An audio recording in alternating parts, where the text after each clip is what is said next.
Junior quarterback Alex Emanuelson for the Huskies, and talk about the bounce back after a tough one like last Friday night. How long does it kind of percolate in your head, and then you try and push it away? Yeah, last week definitely wasn't good, and it took a couple days to kind of get over that loss, and no one likes losing that big, but now we really put that behind us and we're moving ahead and focusing on Austin, what we can do for that win, and not looking back at the loss last week.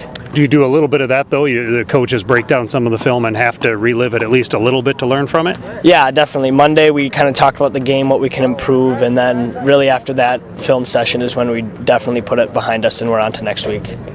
Is that something as an athlete, you know, growing up as an athlete, you're going to win some, you're going to lose some, you're going to win some big, you're going to lose some big. Do you kind of mature in dealing with that as you grow up playing sports? Yeah, you definitely mature. I mean, if you take a loss like this a long time ago, you would react a lot differently, but now you kind of focus on what's left of the season and how much worse if we get too low it could get, but also how much better we can make it now too.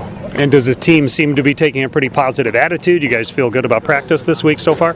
Yeah, definitely. We've had a great week of practice, and people's spirits are kind of getting back up now, and we're ready for the week.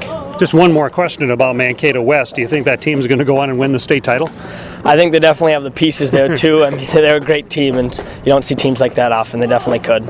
How much has your team progressed through the weeks? You know, because it seems like things were getting better each week. Just how much have you come along since the beginning of the year?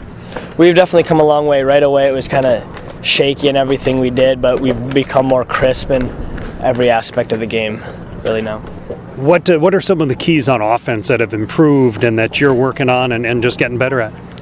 Well, I think our passing game has improved a lot just with making the reads, and our line is doing a great job blocking up, and our running game has been our strength all year, and that continues to be good because of our line getting the push, and Julius is running really well. 7-on-7 stuff, how much did you participate in that, and you know, what's that like? How much do you get to know your teammates in that?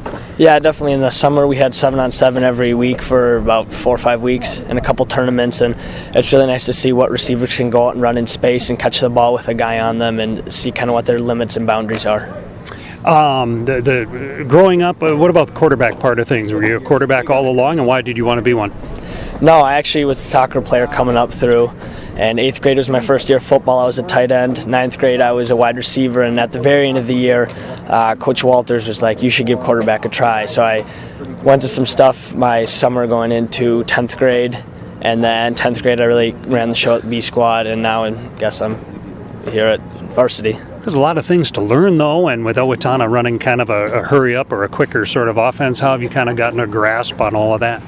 Well, I think last year was a big learning year as I came up and held the signs for varsity and kind of saw everyone practice and got some reps there myself. And the beginning of the year was kind of a lot of learning and swimming through stuff, but towards the end of the year I started picking up the whole offense, and coming into this year I had it all down. You still follow the soccer team a lot, or get any grief from those guys for now playing football? Yeah, sometimes some of the soccer players will come up and they're like, oh, you shouldn't have switched and stuff. And I like to go watch the games and support them too. It's fun to watch them play. Now, let's see, if you played soccer, ever practice any kicking then for the football team? I haven't done much kicking in the past. I guess I punted for B squad last year, and our punter is hurt again for the second straight week, so we'll see. Okay, yeah, and it sounds like at quarterback there are some injury issues right now. You guys are getting some other guys in. I guess Trey Fales got dinged up a little bit last week. What kind of message do you give to the younger quarterbacks that are now turning into your backups? I just tell them to keep their head up. It's a lot of pressure there right now for them, and really they just got to keep their head up, and if they make a bad play, just come back and make the next one. Oh, what's key against offense? What do you know about their defense right now, and how is Owatonna going to score some points? Well, they run man-to-man, so we'll be able to get our receivers accelerating away, and I think that's a benefit for us. And definitely we can get a push on these guys up front and let Julius run. All right, Alex Emanuelson, Owatonna junior quarterback. Thanks for the time, Manny, and good luck. Thank you.